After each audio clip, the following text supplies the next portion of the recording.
Well, thank you everyone for joining us for what is the latest in the MillerKnoll Insight series online.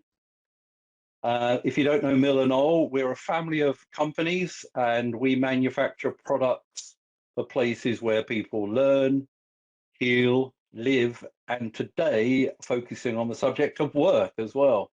My name is Mark Patchoff. I lead the Insight Group where I often share research. But we're just as interested in research from other organizations, and we probably quote a lot of research from the organization being represented today, which is Leesman. And our speaker today is Catherine Murphy. Catherine is a development director at Leesman. Over 10 years experience in helping organizations create great places to work. And Catherine will do the part of giving you a little introduction to Leesman. I've heard this once already. I tell you, you're in for a great session. Looking forward to some great insights. Do use the chat box as we're going along for questions, but I will hold them for the end of the talk. Catherine, thank you very much for giving us your time. Over to you. Brilliant. Thanks, Mark. And thank you so much, everyone, for joining. It's really nice again this afternoon to have such an international pool of people attending. So thanks for dialing in from around the world. So as Mark said, my name's Catherine Murphy and my role is Development Director at Leesman. And I'll be talking about the role of wellbeing in a hybrid optimal strategy and sharing a few of Leesman's insights on this subject today. For anyone, before I jump in, for anyone that's perhaps not so familiar with Leesman, we are the global leader in measuring employee workplace experience. And quite simply, what that means is that we assess how well workplaces support employees to do their roles. I'm just going to pause while my video catches up. Yeah, perfect. And really our role in that is that we provide the data and the insights to really help organizations to build better workplace systems. That's what we aim to do. And another really key part of our mission is about the free dissemination of information and insights. And I'll be sharing some of those insights today, but they're also readily available on our website, and the website address is below. So if you're interested in finding out more about any of them, please do visit our website or reach out to me and I can point you in the right direction as well. So I'm really thrilled. Over the last 10 years, we've been able to work with some amazing organizations from around the world. I know that some of you are dialed into this call today. So thank you all. But really what that means is that we've now obtained over 1 million respondents to our Leesman office survey.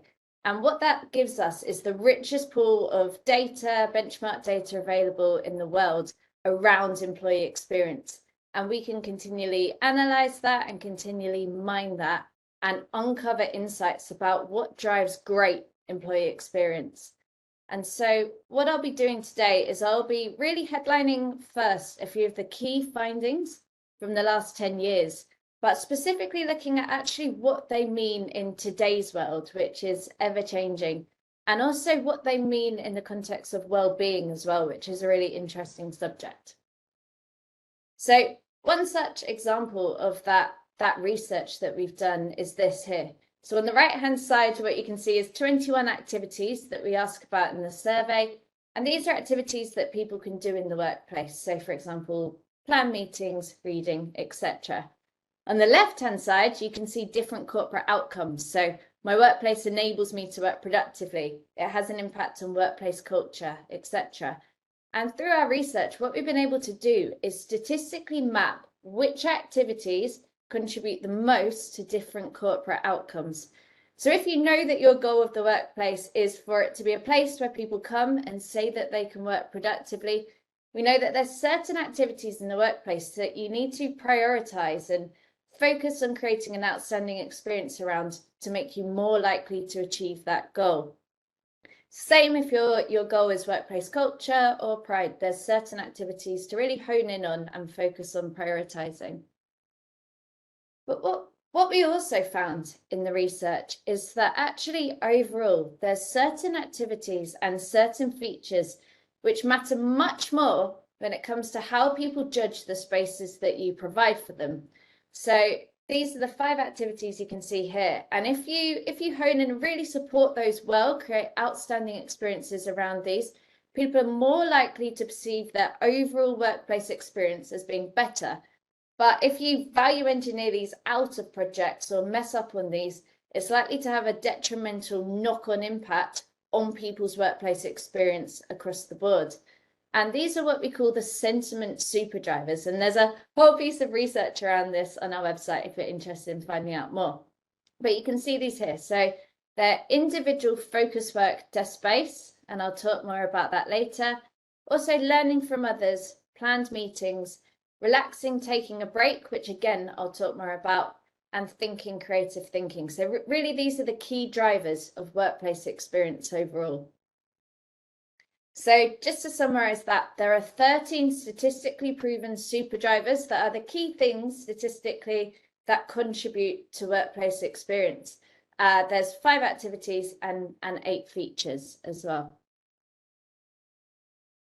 The other thing that we've been able to do, so since the start of the pandemic in 2020, we also launched the home working survey. So over the last 2 years, we've collected a relatively similar number of respondents to the office survey as we have to the home working survey. And that gives us a really unique ability to be able to compare the office and home, both environments side by side, and really understand what that means for the workplace ecosystem as a whole. And you can see that in this chart here. So the green circles are the average support score for activities in the office globally. And then the red diamonds, or the pink diamonds, depending on your screen, these are the average global home working support scores.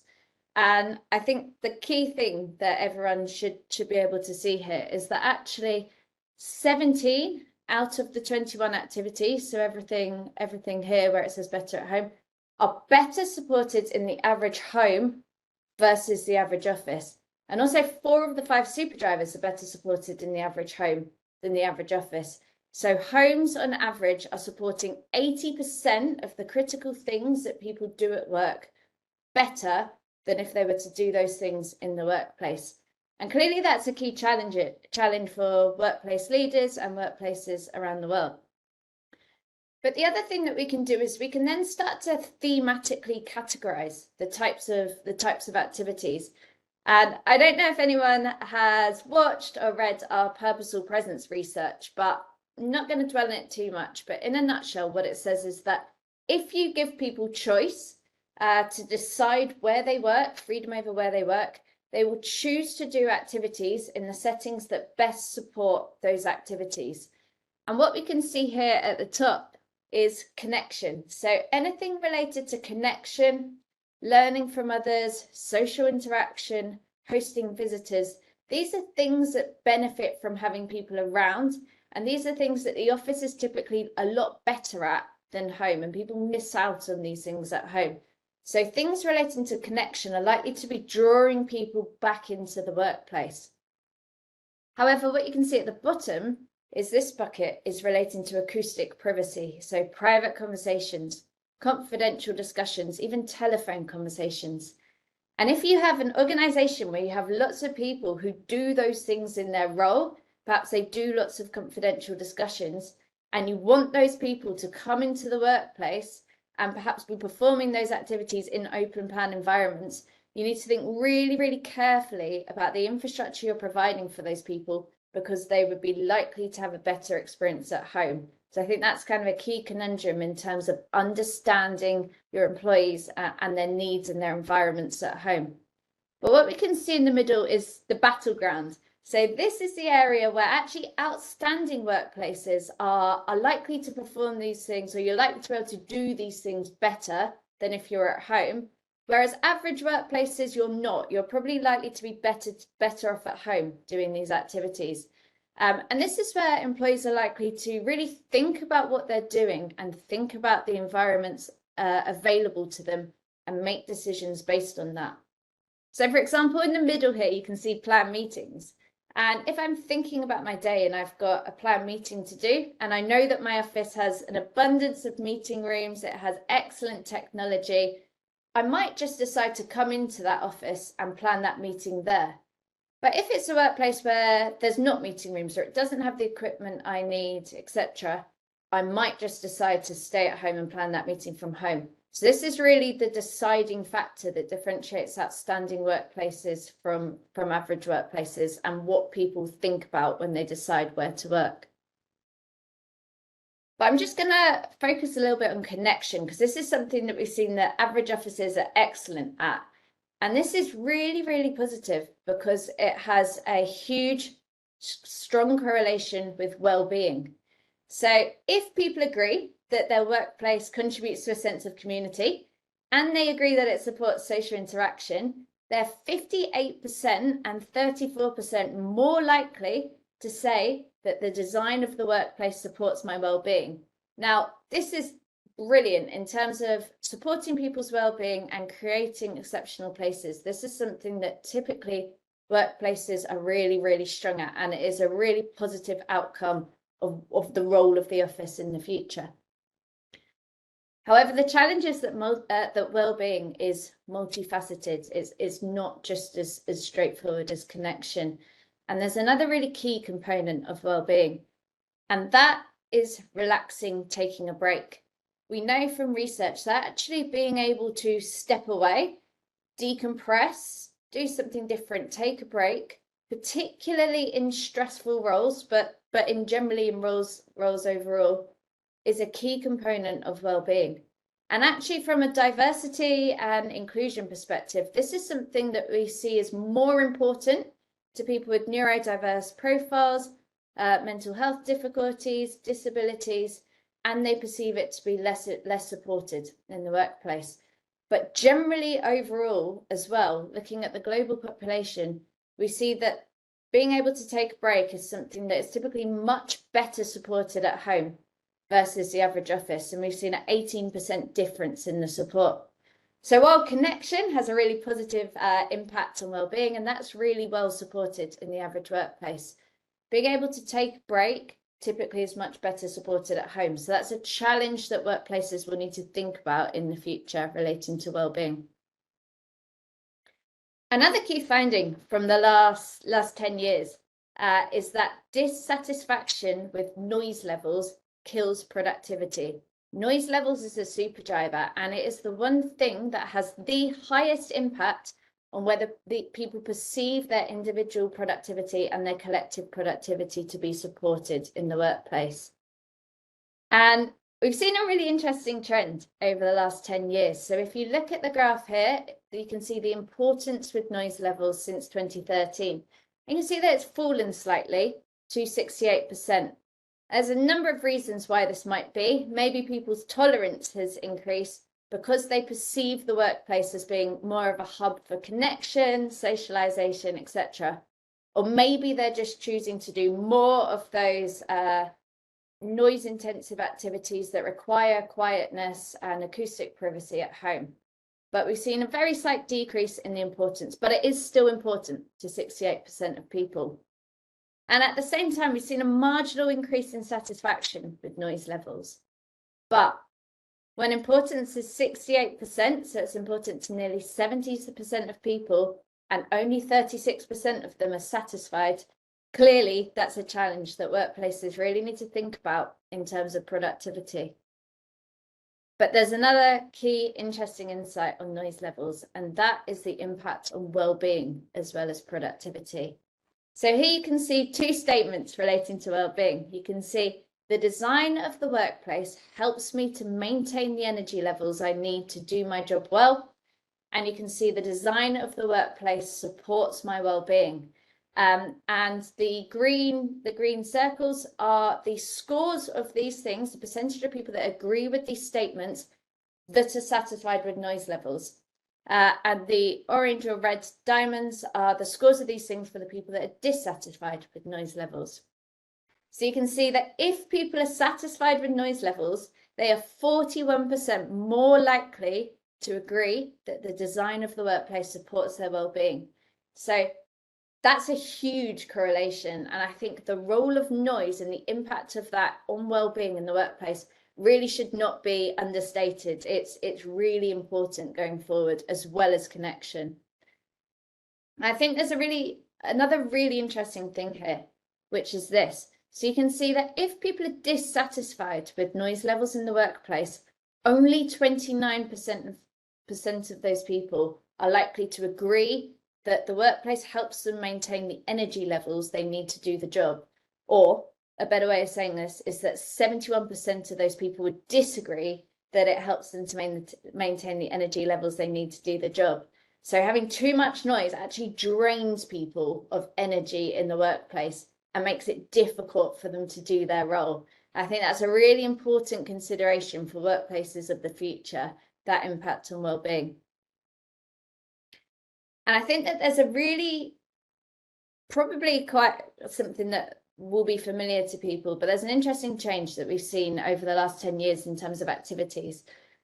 So the white diamonds are the average importance of different activities in 2013. I can see that the blue circles are the average importance of activities in 2022. And there is one activity that has hugely grown in importance, and that's video conferencing. And that's probably not a huge surprise to everyone on the call.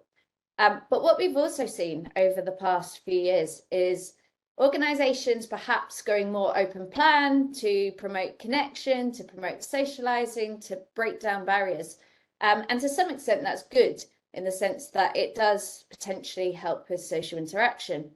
But if you now have people doing video conferencing in that open plan environment, if there aren't spaces for them to do that, or the workplace doesn't support it, that's likely to have a knock-on impact on noise levels, which is likely to have a negative impact on well-being. So I think what I'm trying to say here is that it's all about balance. So clearly connection has a really positive impact on well-being, and that's well supported, but taking a break and noise levels also impact on well-being. So really key is about creating a workplace ecosystem that takes all of these important factors into consideration and properly has space to be able to support these different types of things in the future. And then on this section, finally, so there's another key learning or key takeaway over the past 10 years, and that is that focus work is the foundation of collaborative work. And sure, we saw earlier that collaboration and connection are likely to be reasons that people come to the office. They're likely to be drawing people back to the workplace because they might be better supported there for those activities, particularly around connection. But even if an office supports collaborative work really, really well, if people aren't able to do their focus work, they will perceive that workplace as not being supportive of their productivity. They might be collaborating for many hours during the day, but it's almost certain, because focus work is the #1 most important activity, that at some point during the day, they'll need to send an email or write up their actions or do their heads down work. So that's really, really key to focus in on going forwards, is getting that balance and also supporting focus work in the future. So that's, I guess, some of the key learnings over the past 10 years, but clearly there has been one key change, one key trend, and that is the undeniable rise of hybrid working. And there's different definitions of hybrid working. So the extent to which people have choice over when they work, or how they work, or where they work. And for the purposes of this, what we'll be focusing in on is where they work, and that's hybrid working. And the extent to which giving people choice, giving people freedom over where they work impacts their well-being and impacts their experience. And this data is taken from our wellbeing module, and you can see that 82% of people agreed that they have freedom over how they do the work related to their job. And 77% of people said that they have freedom over where they do the work related to the job. And I think a key question for strategists around the world is, does this matter? What's the impact of giving people freedom? And this is the impact of giving people freedom. So you can see that the green dots are the percentage support scores of different activities for people that have choice and freedom over where they work. And then the red diamonds are the support scores of people that don't have freedom. So they're mandated to come into the office and they have little control over what they do where. And clearly you can see something, which is that actually by giving people freedom, there's a huge increase in their perceived support across every single one of those activities between 16 and 30%. So just the element of giving people choice massively increases people's perception of that workplace experience by a considerable margin. And there's other impacts. So if you give people freedom, actually they're 33% more likely to say that that workplace creates an enjoyable environment, which we know is key to well-being. But they're also 31% more likely to say that it enables them to work productively and people collectively to work productively as a whole. So there's really significant, considerable business benefits to giving people choice as well with their perception of that workplace experience. So I think what the data appears to be showing is that actually mandating people back is counterproductive to well-being. So what do you do? And I think one of the key messages coming out of this is magnetize, not mandate. Create an environment that's better than home, that's outstanding, that people want to be in it. And then when they come in, they perceive their experience to be amazing, rather than mandating, because the minute you mandate, their perception of the experience gets worse. So then if you give people choice, what's the outcome? So we ask people how often, if they're given choice, they'll come back to their employer's workplace. And what you can see is that actually 34% of people said that they would be likely to come back 3 days or more in the future. And 25% of people said 2 days only. But actually the vast majority of people, so 41% of people, said that they would be in 1 day or less. And clearly that's a challenge in terms of sustaining workplaces in the future. And I guess, why is that? Why are people wanting to come in so little into the workplace? And there's a number of reasons relating to why that is, but we've seen one really interesting phenomenon over the last few years, and that is what employees are doing at home. So we asked people, when working from home, what type of work setting do you use most often? And you can see this pink bar is related to the people that have a dedicated workroom or office at home. And in 2020, that was 41% of people. But actually what's happened is over the last 2 years, 17% more people are carving out dedicated spaces to work at home. And 17% less people have a non-specific location. And these are places that they can personalize. We know that these are incredibly good at supporting noise levels, anything relating to acoustic privacy, heads down work, but also if their workplace is average, probably the majority of their other activities as well. So I think the power of this really can't be underestimated in terms of people investing their time and money into supporting their environments at home. And I think there's a myth that goes around, which is around if you work from home, you can't maintain a good work-life balance because you can't switch off. And actually what we've seen over the past few years is an increase in people's perceived work-life balance at home. And now 85% of people agree that they can maintain a work-life balance at home, which is really key for well-being, in the sense that people are working really well and have a really good work-life balance when they're at home. So really the last part of the section is, what does that mean in terms of the future of the workplace? What do you do? And what's the outcome of people having excellent experiences at home when they think about the workplace? And we had a number of questions about this when I presented this morning around the impact of the commute. And there's one phrase that we use a lot, which is earning the commute. What we've seen is actually a really interesting mindset shift, where commuting to the office used to be a cost of living. It used to be something that everyone would do. And so people really didn't think about it that much because people would just come into the workplace. And now it's not a given. And now it's seen as a cost of working. So actually, if you want to get people out of their homes, that workplace needs to provide something better than what they have at home. It really needs to earn back the commute for those people. But what we do know is that experience matters. So this is an example of 3 buildings from one organization with different experience levels and different days in the workplace that people want to be in. And what you can see is building 3 is one with a low LMI score. That's a low Leesman index score, 55.7 out of 100. So that's one that's providing a really poor experience. I would say it's probably not one that's supporting individual work or collaborative activities particularly well. And actually, quite surprisingly, there is a percentage of people that want to be in 4 days a week or more, but the majority of people want to be in much less often. And what we can see is actually in the same organization, different building, but similar circumstances. This is a building with a much higher Leesman index score, so 79.3 out of 100 now. We would call that outstanding. Actually, you've got over 90% of people wanting to be in more than 4 days a week. So clearly, when it comes to people coming back in, magnetizing it, experience is still a really important factor.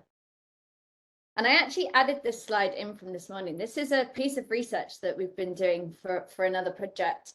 And it looks at the impact or the correlation between how many days people want to be in the workplace and their commute time and the experience that they have in that workplace. What you can see here is that there are people who have commutes of between 45 minutes and 2 hours who want to be in that workplace rarely or never. And you can see that they have a really low workplace experience score. So it's just not worth it for them to come to that workplace. They can probably work much better from home. But interestingly, you also have people with 45 to 1 hour, 45 minute to 1 hour commutes, and they want to be in 5 days a week. So they are actually coming out despite that really challenging commute.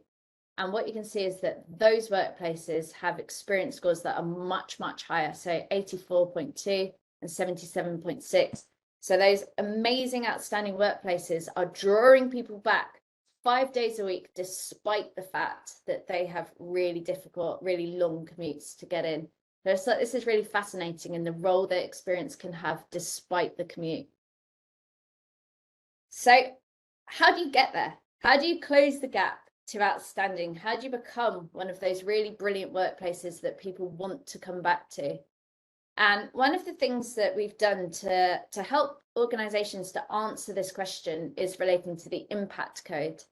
And the impact code is a document which looks at which features in the workplace have the biggest gaps between average workplaces and outstanding workplaces. So really, if you want to be outstanding, what is differentiating those workplaces? What's causing them to be outstanding? And you can see this table here shows what those top features are with the biggest gaps. So variety of different types of workplaces, the number one differentiator of outstanding workplaces versus average workplaces. But also atriums and communal areas is number two. And when you think about the role of the social hub and bringing people together, that's really powerful. And then informal work areas and breakout zones, and that might be linked to people's ability to step away and take breaks, but also do work away from the desk, do unplanned meetings, etc. General decor is fourth, and then quiet rooms for working alone or in pairs. Clearly that is the antidote to noise levels in the workplace and helps people to combat that when they're trying to do their heads down work. But I think what I found fascinating when I digged into this a bit, I then also looked at what are the key drivers of well-being in the workplace? What are the features where if they're supported really well, people are likely to say that the workplace supports their well-being?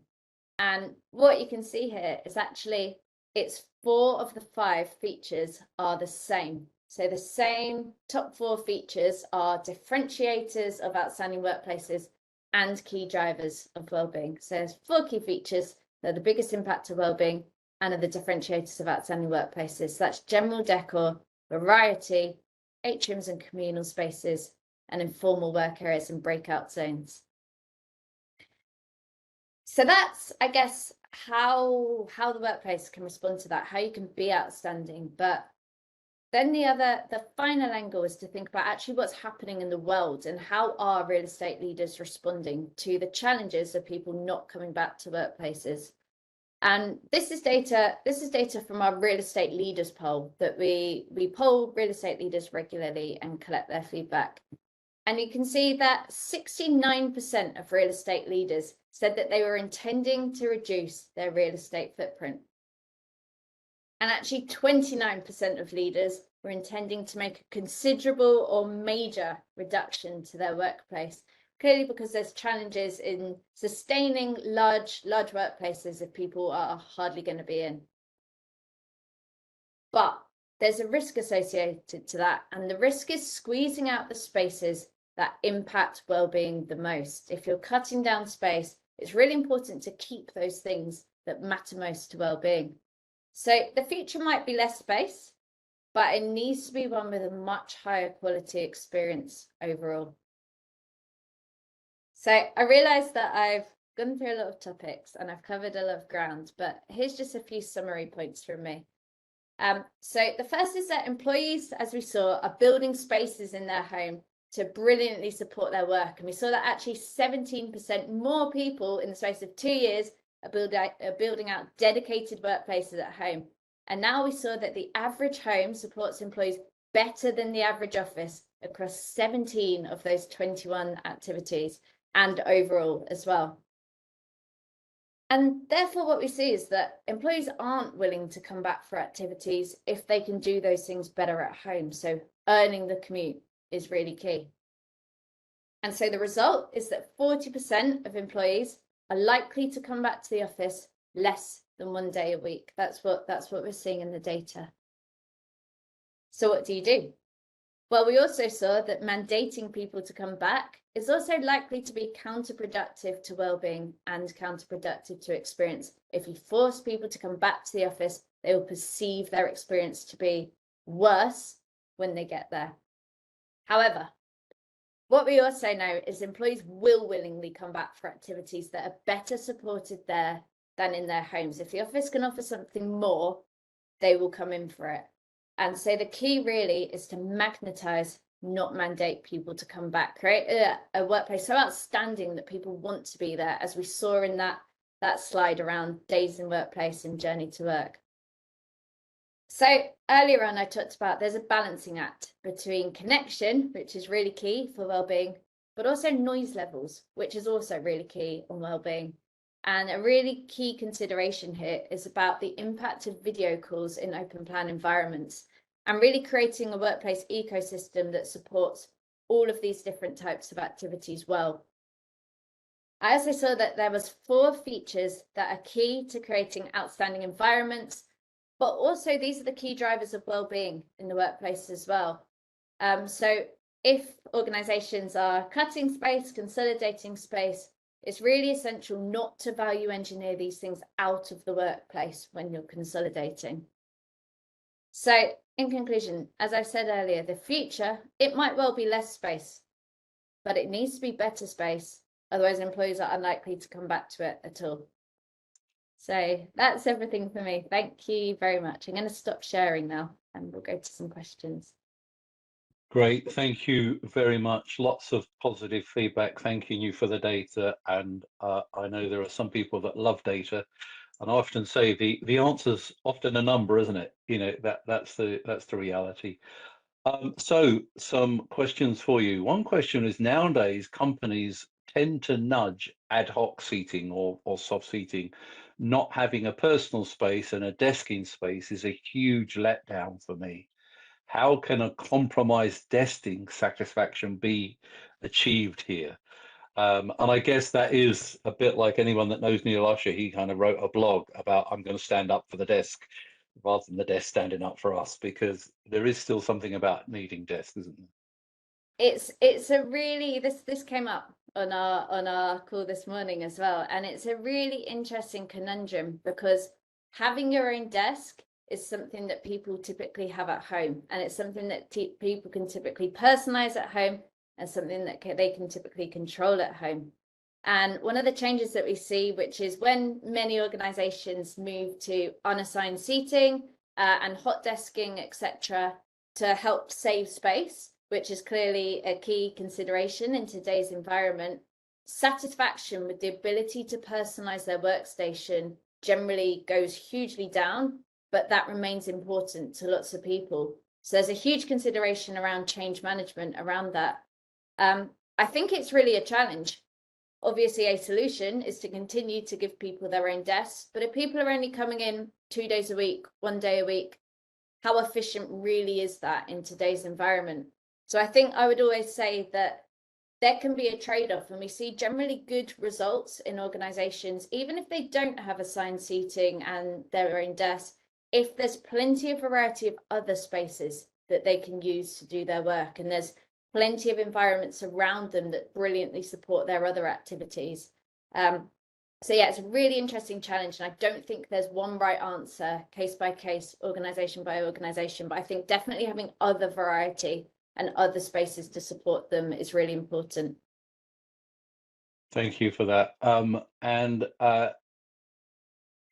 Slightly related to this is Mac saying, does allowing employees the freedom to choose a hybrid work balance affect the design of the office? For example, should it still be designed for 100% attendance, even though it's unlikely to ever reach a capacity above 75%? If so, and this was something we talked about this morning, are there negative impacts to employees who work in beside empty desks, where it might be empty space beside them? Yeah, really, really, really good question. I think it would impact the design of the office. That's definitely what we're seeing. I think if people are coming in much less often, or if people are in 5 days a week, clearly that will have a different impact on the proportion of space that you would need compared with people that are coming in 1 day a week. But the caution I would always give to that is, even if people are coming in 1 day a week, which I mentioned earlier, they're probably coming in to connect, they're probably coming in to collaborate and for those activities, but they will almost certainly need to do individual work at some point during the day. So I think even if you're factoring more of those kinds of spaces in, if people are coming in less often and doing a lot of their work from home, don't lose sight of the fact that you do still need areas for heads down work. You do still need areas for focus work. And it's when workplaces engineer those spaces out that we tend to see their experience results fall. I think empty desks is a key problem. And actually, really interestingly, I've been working with one organization that has assigned seating, and they have lots of empty desks. And actually, if you have assigned seating and lots of empty desks because people aren't coming in, that really impacts people's sense of community more than if you have unassigned seating and people can then just sit together when they're in. So I think that's a really, really interesting conundrum as well. Yeah, and we had a couple of people then moving on to a question which I think is an interesting one for you to answer here. Craig says, great data, but this is a worldwide view. Does this change home supporting work activities better when looking regionally? For example, APAC is known for smaller homes and less private spaces. And then I just wanted to add the comment from Raj, which said, how does cultural differences from country to country impact this data in any way? And by the way, he does say great presentation. Thank you. Yeah, great question. Interestingly, that's another thing that came up on this morning's call. So it's some of the things that I think we'll need to factor into our future presentations. And absolutely, this is a global view, and global views capture the trends, but they mask the differences across organizations and the differences across regions, of which there are many. And I definitely agree with that statement about APAC. And what we typically see in the APAC region is a much higher desire for people to be in the office and be in the office more often. And I'm sure a huge element of that is that we also see the fact that much less people have dedicated spaces to work at home. So I think it's really, really important to think about the context of that region. Conversely, in Americas, what we typically see is a lower desire for people to return to the office and a bigger proportion of people with spaces that they can work at home. So I think that regional context is hugely, hugely important. Yeah, great. Thank you for that. And the comments always disappear very quickly. Someone did mention that technology plays a huge part in where you want to or where you can work effectively as well. I don't know if you've got any comments around what part technology plays as well. Yeah, I think that there's a great question. I think that there's two angles to technology. There's the angle of, do you have technology to enable you to work from home? So do you have the setup? Do you have the Wi-Fi? Do you have the laptop, etc.? So there's the angle of it enabling people to work from home. And clearly, if you don't have that technology, then you'll be more dependent on the office. But then I think there's the technology in the workplace as well. And I think that one of the key sort of litmus tests for successful hybrid working is successful AV and successful technology that enables people dialing in to take part in workplaces as well. And I think that's one of the things that we're going to start measuring much more closely in the future, is the role of technology and which aspects of technology impact experience most. So I think that's one of the things we're going to be researching much more closely over the coming months. Yeah, and I think there's been quite a few questions about breaking this data down. And one is Colin, by the way, I did love Colin's comment that said, this is great, but it's probably because I agree with it. But he did ask about, is there any difference with age? You know, so is there anything that affects age? And do you have specific data, which maybe not now, but you can share afterwards, about those regional breakdowns? What we saw is Renato saying that some regions have particularly bad IT infrastructure, so they tend to have more people in the office, that kind of thing. Yeah, I definitely think the key thing, this is all global data. So I will check if we have the breakdown of the data by region. I believe we do, but I will see. And if we don't, then it's something that we will definitely look at in the future. So yeah, absolutely, Renato. Colin's question about age is interesting. We've actually covered it a lot over the last couple of series, so I'll include some of this research on age in the links. I'm just making a note to include that. One of the key things we see about age consistently is that learning from others is most important to the younger generation, and the younger generation are least likely to have a dedicated space to work from home. So in theory, your younger generation is more likely to be dependent on the workplace for learning from others and for building up those connections in the workplace as well, and kind of picking things up. And that is really hugely important. But what we've also seen is actually there's been a marginal increase, but the younger generation aren't considerably more likely to want to come into the workplace. So they might have a higher need to come into the workplace, but that's not translating through to preferences as much as you think it should be. So I think there's some really interesting challenges going on in terms of different generations and their needs. And we've done a lot of research into this, so I'll include that in the links if you want to dive deeper into that. And then in terms of about the regions and the regional breakdowns, absolutely, I think that's really key. So I'll look at what we have around that, and I think we have research around that as well. Great, thank you. A question from Jack Smengus, who says, great to see you, Catherine. Do you have any data showing how the effect of not mandating prescriptive office days may actually increase headcount in the office? Is there data that proves this, that it's not a good idea to mandate? Can you say that question again? Sorry, because it's the reverse. Yeah, it is the reverse. Yeah. Hang on a second. It says, great to see you, Catherine. Do you have any data showing how the effect of not mandating prescriptive office days may actually increase headcount in the office? Okay. Great question. So what we see is that if you don't have days mandated, there tends to be that peak and that trough. So Tuesday, Wednesday, Thursday, people typically come in more, and we've got a lot of data showing that people would prefer to be on those days.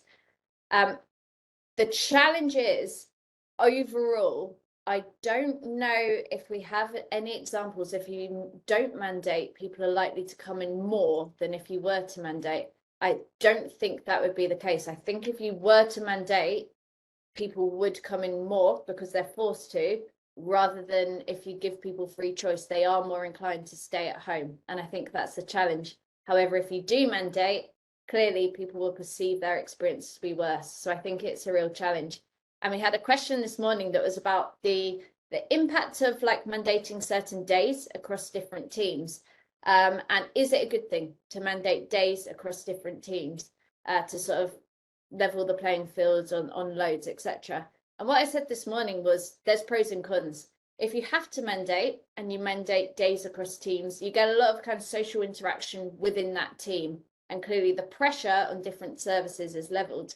However, you get very little cross-team interaction if you have one team coming in on one day and one team coming in on the other day. So in terms of cross-organizational innovation, and in terms of the impact on that on connection to like a broader business sense of purpose, that's weakened, I think, when you split teams up and you don't get that cross-pollination. So I'm not really giving answers, but that's, I think, the trade-off to consider there. And hey, Catherine, we have to accept there aren't answers to everything. You know, that's the reality. There's lots of discussion going, and there isn't always definitive answers. I've got a question here from Anne-Marie. A workplace with different types of areas is usually asking for some rules and guidelines on adapted behaviour. This is often walking a thin line between asking politely and imposing a rule. Any data on how companies cope with this? Data. So really good point, Ari. And actually, this came up this morning as well. And as I said earlier, I think the role of change management in the workplace is hugely important and really cannot be downplayed. And we've seen, we don't specifically have data on that exact topic, which is the impact of rules and prescriptions on people's behavior. But I have worked with clients where they might have lovely spaces, but they haven't really instilled those behaviors, and they haven't really instilled the changes that people go and use a meeting room rather than doing things at their desk, or take a call in a quiet space instead of doing it at their desk. So actually those other spaces they have are massively underutilized, and so it's not impacting experience. So there's a lot of that anecdotally, but I don't think we've actually statistically studied that link yet. Thank you. And Kate says that does the introduction of third spaces, and that's the kind of, I guess, co-working spaces, provides employees with shorter commute options, does that help increase well-being? Or is it dislocating teams? So is it perceived as negative? Really interesting question, Kate. So one of the interesting things that we've seen with third spaces over the last few years is at the start of the pandemic, there was a big take up in third spaces because conscientious organizations wanted to give people options near to their home that they could use as third space. And I think that is really good and really important, especially for people that don't have spaces that they can work at home. If you're one of those people in a flat share and you don't have a dedicated space, that's a great option.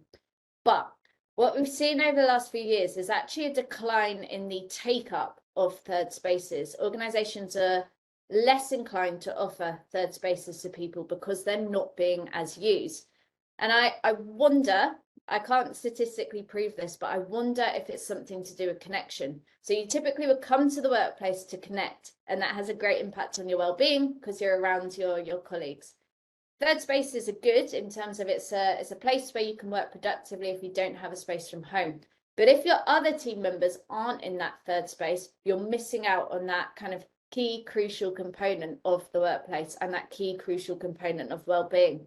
So I can't prove that link, but we've seen that decline, and I think that perhaps that's one of the missing factors there that people are struggling with. Okay, again, going to that sort of slicing the data question, is it influenced by industry sector that you work in, and also the type of role? Yes, because in fact, let me add to that another comment that often leaderships often don't set an example because they often live in nice big places or a long way from the office, and they tend to work from home as well. Yeah, absolutely. Hugely. So yeah, great question. I think I could probably do another hour just on that topic itself. But in a nutshell, yes, global data. So obviously it will differ massively between organizations, but also within organizations as well. And we know that there's certain roles. So for example, we do some persona analysis, and we know that there's certain personas that actually are likely to work better in the workplace. And this is typically more in industries where there's more collaborative roles and have a higher importance on connection, etc. And maybe also have a demographic that don't have spaces to work at home. So typically we might see more of this in industries like tech, but that is a sweeping generalization. So it very much depends on the company. There's other industries that are really interesting, where they might have lots of people that can work well from home. They might have people that do business confidential discussions, and so actually maybe should work from home, but they want people to be back in the workplace 5 days a week, and that's a mandate. So I think we're seeing really different, interesting things emerging across different industries. And maybe if I'm given another slot, I could spend an hour just diving into some of the differences that we see. There's a lot of that on our website as well, so I can dig some of that out. Catherine, this has been fascinating. Thank you very much for your time. And thank you everyone for joining us today. And sorry if I didn't get to your question. We will be sharing a link to Catherine's LinkedIn profile, so I'm pretty sure she'll be very happy to answer the questions. And someone asked about, do Leesman do specific surveys for company? That's exactly what they do. So there will be a follow-up email tomorrow, but thank you very much, Catherine, for your time.